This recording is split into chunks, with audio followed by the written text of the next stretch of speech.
Until recently, all grey squirrels have had a price on their heads, or more accurately, their tails. Introduced from America 100 years ago, they are to some among the most unwelcome of our wild animals.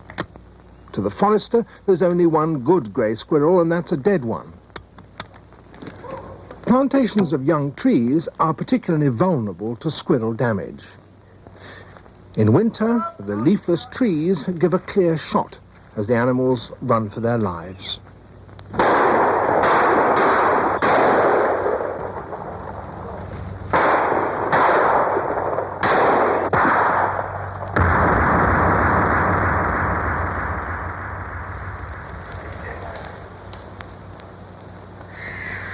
The safest nests are those hidden deep inside hollow trees. The security of an old oak is a preferred place for pregnant females to build a dray, where in February and March they give birth to their babies. The newborn young, often 2 or 3 in a litter, lie buried in a cradle of dry grass and twigs. Blind and helpless, they're totally dependent on the mother for food and protection.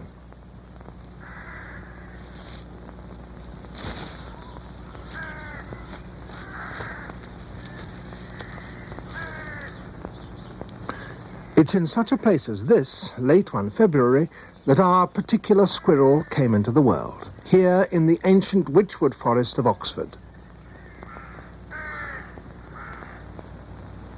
It had been one of those exceptional seasons when most squirrels in Britain had failed to breed, probably due to the unusual weather of the 2 previous years. Oak woods are ideal habitats for the grey squirrel, and with his retriever, Ben, filmmaker John Paling was on the lookout for signs of squirrel families.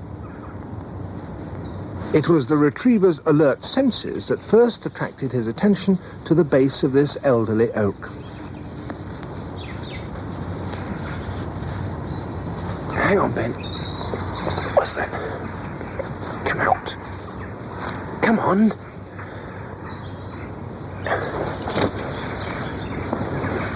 Get away.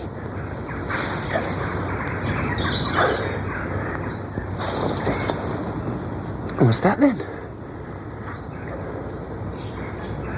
Oh, poor thing. Ben had found a young male squirrel whose mother had either been shot or she had abandoned it. Either way, the youngster had fallen from its dray and would soon starve to death without its mother. Its eyes were still closed, and I estimated it was about 2.5 weeks old. Clammy and cold, it had just started growing its fur. Clearly it needed warmth, and on the spur of the moment, I offered my glove as temporary protection. Come on then, Ben. As the law stands, no grey squirrel may be kept in captivity without a special license.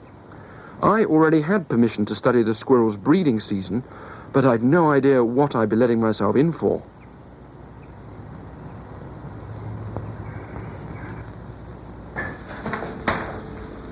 Within hours, my kitchen had become an emergency feeding centre.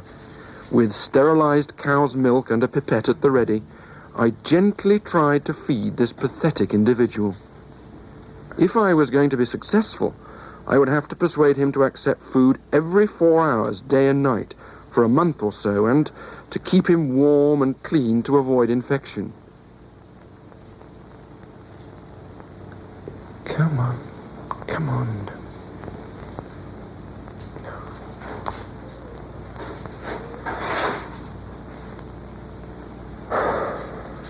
Come on.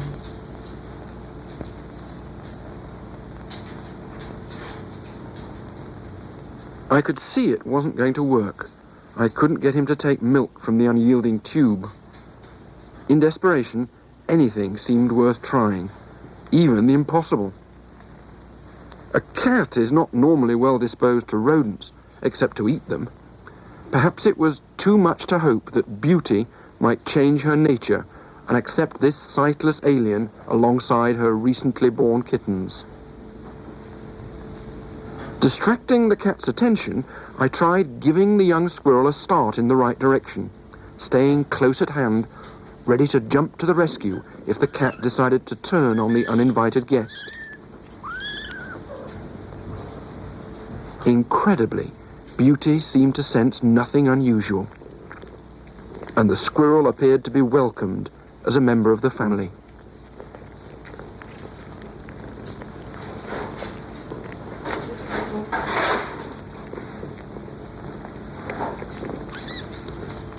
Persuading the newcomer to take food was now an urgent priority.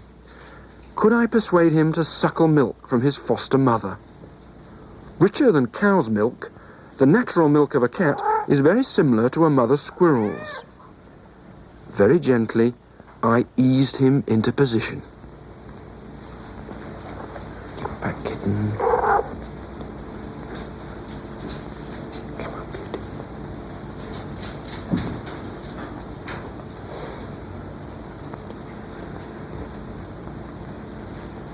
Come on, come on.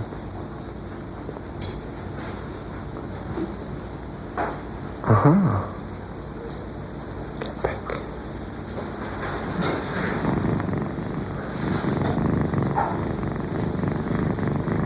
Come on, squirrel. Buried beneath a pile of kittens, a flick of the squirrel's tail announced that he'd got the idea. Something of a minor miracle that we'd managed to establish such an unusual relationship. We marked this unique occasion by naming our orphan Sammy Squitten.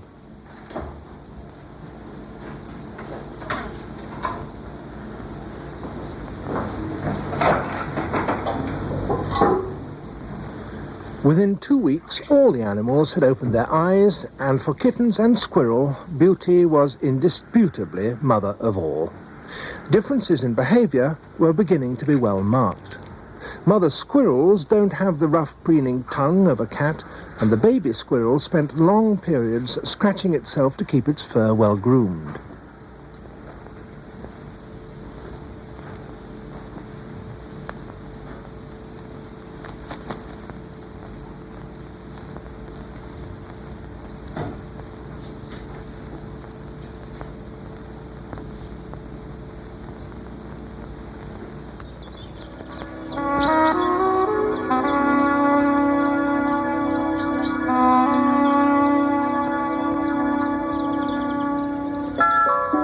It was now mid-April in Witchwood Forest. Sammy's wild cousins would now be stretching their long legs in the confines of their drays, still feeding on mother's milk, waiting for the full rewards of spring when they would be weaned onto the succulent tree buds.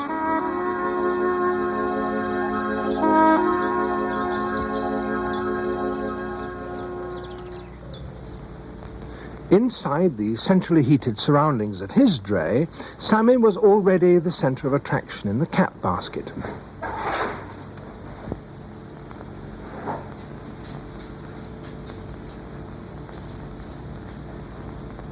Much sought after as a playmate, he did his best to lie low.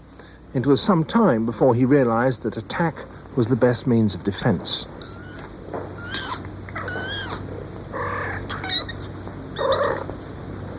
With legs becoming stronger, they began to investigate beyond the confines of the basket.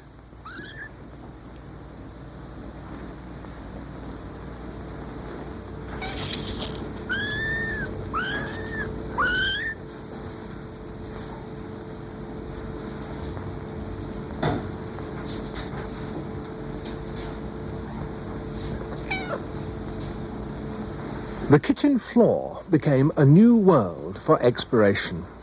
The young squirrel was able to hop, but the drooping tail shows how much more his muscles had to develop before he could lift his brush with true squirrel flourish. Differences in behaviour between kittens and squirrel were now as pronounced as they were unexpected. Lapping milk presents no problem to a kitten. To Sammy, it was a most complicated affair.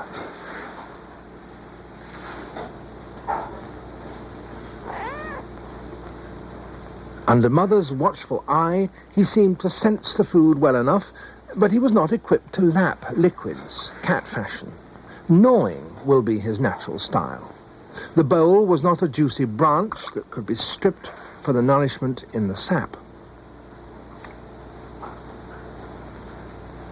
The kittens began to practice the capture-kill behaviour of the carnivore.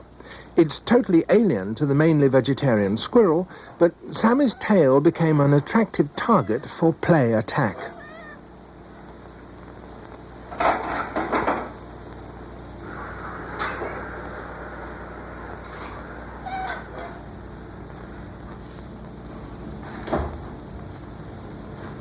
Wholeheartedly into the game, he was held firmly between the front paws as the kitten feels for the place behind the skull where, as an adult, he will bite to kill. Sammy's superior speed and agility gave him advantages in getting out of the kitten's way, only to be even more quickly in the way of John Paling. Come on, get down. You stay down there. In his zest for adventure, anything seemed fair game, and nothing escaped his attention. I began to reap the reward suffered by all who, for whatever reason, offer domestic security to a wild creature. Have this. Come. If a piece of apple failed to lure him within grasp, a spell of shadow wrestling might finally succeed in putting him in his place. Oh, come on. You stay there.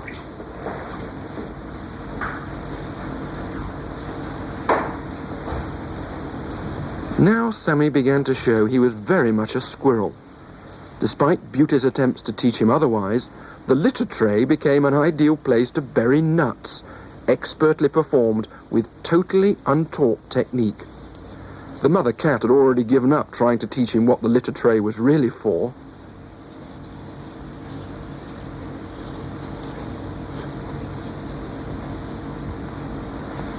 As Sammy began to feed on solids as well as Beauty's milk, the time was now approaching for John Paling to make a decision about Sammy's future. As soon as he judged that the moment was right, John Paling had always planned to release the orphan back into the wild. So Sammy was given a portable home, which would eventually be taken out and fastened high on a tree in the garden. The fact that Sammy could bite was perhaps no bad thing. He was going to have to be tough to stand up to the harsh world outside.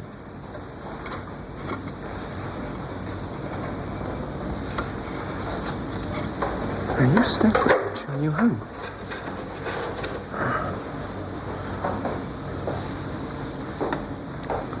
With a new home came a new diet. Although the social mix of cats and squirrel remained as amicable as ever, the two species preferred to go their own way at meal times. Rejected by the kittens, Sammy's dish of leaves and buds was one way of getting him accustomed to the food which squirrels would now be eating in the wild.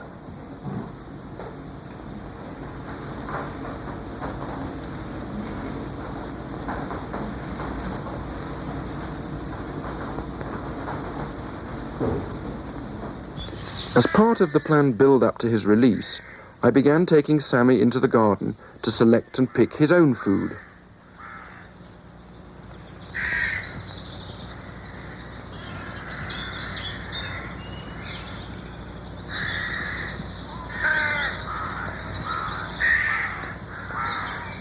I had to keep a close eye on him to prevent any premature dash for freedom.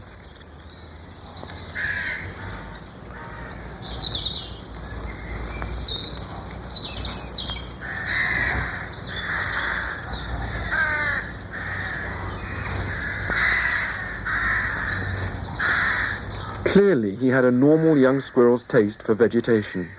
Unfortunately, this taste had no limits. It applied equally to all vegetation, both outside and inside the house.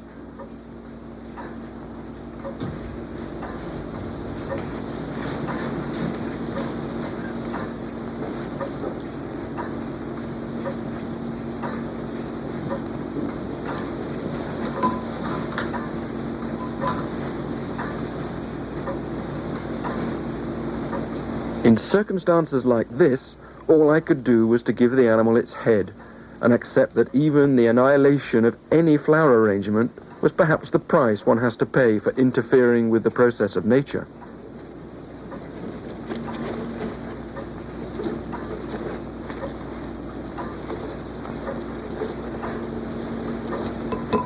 Even in domestic security, Sammy's life sometimes swung precariously on a knife edge.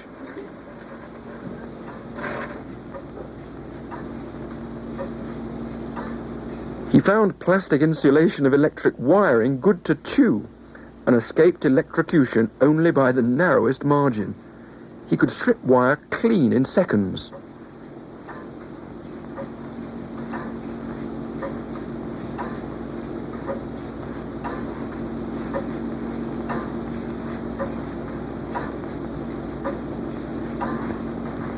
Here's the most remarkable demonstration of natural squirrel behavior: nest making.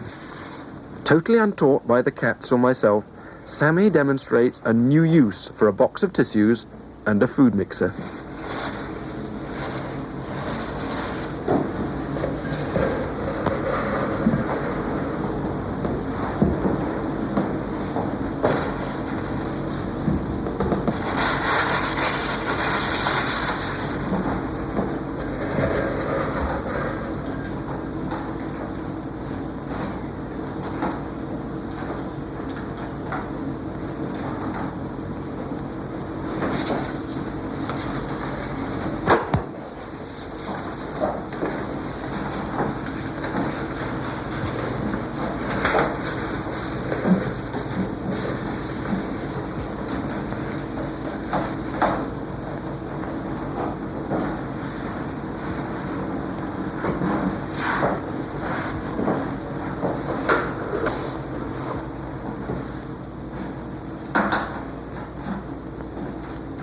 Now almost fully grown, the time had come for Sammy to taste the freedom of the outside world. John had done his best to weaken the squirrel's association with people and prepared food, and he was now agile and uncontrollable. After obtaining the necessary permission, Sammy was confined into his box, stocked with peanuts, and carried into the garden.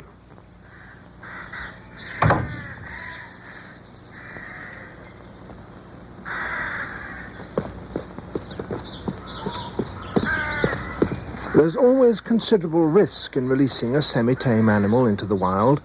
He had been raised in very unusual surroundings, without the opportunity to learn anything from his natural squirrel mother.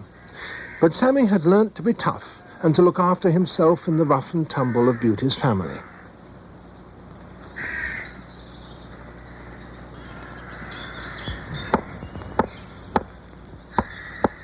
It was now July the 13th, 3 months since Sammy had been found as a scrawny baby. After much heart-searching, John decided it best to give him his freedom. The alternative was permanent captivity.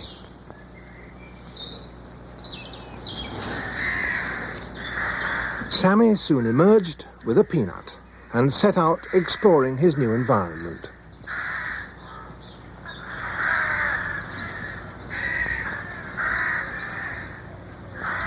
He quickly found some of the peanuts put out for the birds and wild squirrels.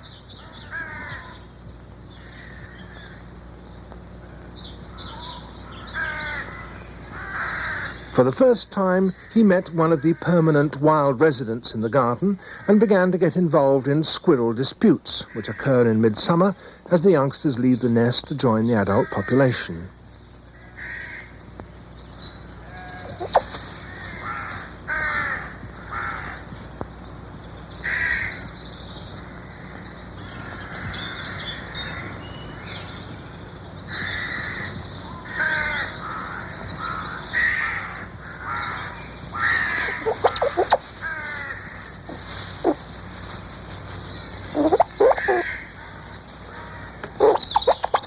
In these brief skirmishes, it was impossible for John Paling to positively identify Sammy. It became increasingly evident that the young squirrel was becoming absorbed into the wildlife of Witchwood with the other youngsters searching for new territory.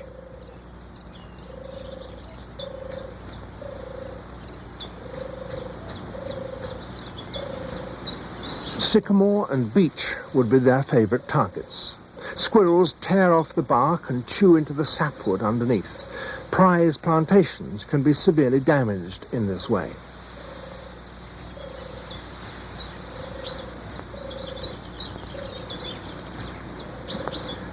Sammy disappeared within 3 days of his release, perhaps into the very plantations where, understandably, the foresters would attempt to shoot him out. Or possibly he'd been unsuccessful in negotiating one of the major hazards facing so many squirrels as they explore new ground.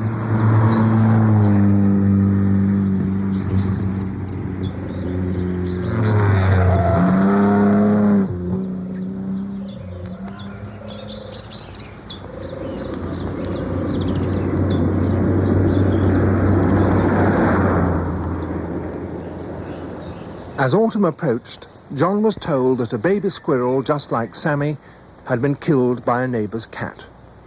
His box was never occupied again.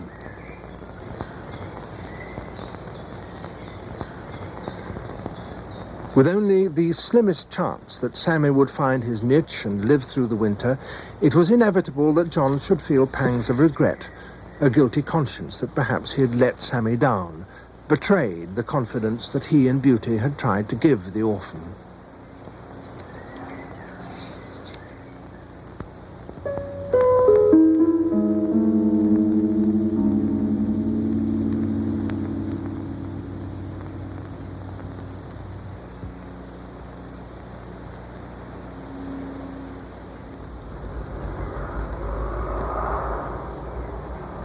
Although I felt sure that Sammy had gone, I continued to keep an eye on the other wild squirrels that came regularly to the nuts I put out.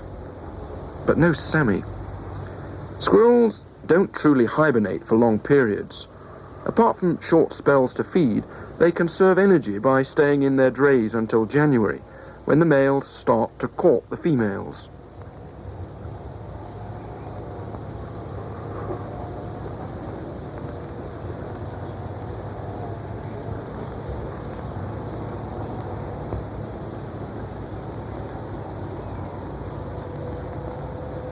One of the animals learnt to tightrope along the clothesline on his way to the bird feeder. But again, it wasn't Sammy.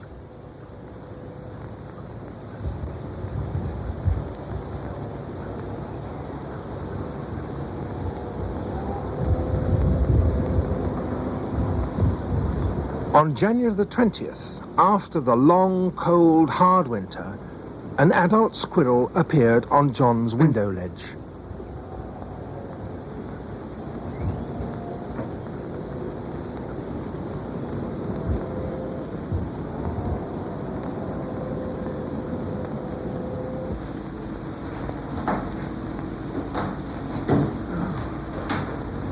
Who are you then?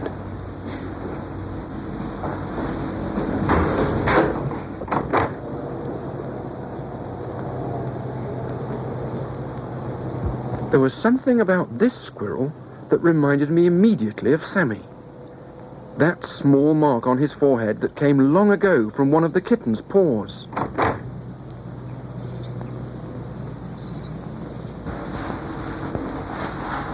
I could hardly believe my eyes.